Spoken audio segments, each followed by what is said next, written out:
The air crackled with anticipation. Daniel, hunched over his radio set, adjusted the dial. A symphony of static filled the small room. Outside, autumn leaves painted the twilight sky in fiery hues. He was a man of routine, finding solace in the familiar hum of his equipment. Tonight, however, the air thrummed with an unfamiliar energy. Daniel scanned the frequencies, his brow furrowed in concentration.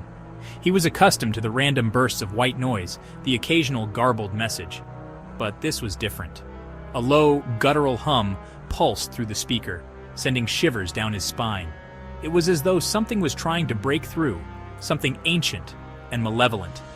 He tried to rationalize it, to attribute the sound to atmospheric interference or a rogue transmission. But deep down, a primal fear stirred within him. It whispered of dangers unseen, of forces beyond human comprehension. He couldn't shake the feeling that he was on the precipice of something terrible. The hum intensified, resolving into a garbled voice. Daniel strained to make out the words, his heart pounding in his chest. The voice was low and distorted, like something speaking from the bottom of a well. He fumbled for his notepad, his hand trembling, and scribbled down the fragments of what he could decipher. Coordinates. A warning. Danger. The words swam before his eyes, their urgency undeniable. He had never encountered anything like it in all his years as an amateur radio operator. A cold dread crept over him, chilling him to the bone. He should turn it off, he thought. Walk away and forget any of this ever happened. But the coordinates etched into his mind held an irresistible allure. Curiosity, that age-old siren, was calling him forth. He had to know the source of the transmission, had to uncover the mystery that lay at the heart of the signal. The forest stood before him, a brooding sentinel against the dying light. Armed with a flashlight and a growing sense of unease, Daniel plunged into its depths. The air was thick with the smell of damp earth and decaying leaves. The wind whispered through the trees, carrying with it an eerie silence. He followed the coordinates, his compass a beacon in the gathering gloom. Each step deeper into the woods felt like a step further from sanity. The rational part of his mind screamed at him to turn back, but he was driven by a force he couldn't comprehend. The further he ventured, the more oppressive the atmosphere became.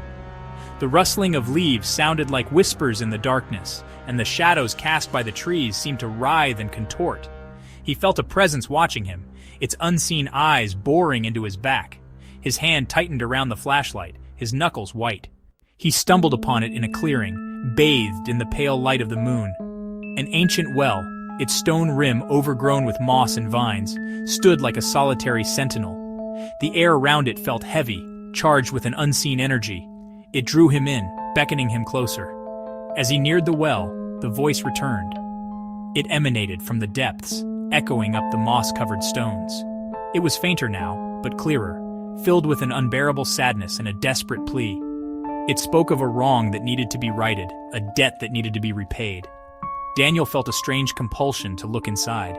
He knelt at the edge of the well, his heart pounding against his ribs. A single stone dislodged from the rim tumbled into the darkness. He held his breath, listening for the sound of it hitting the bottom. But instead of a splash, a low growl echoed up from the well, primal and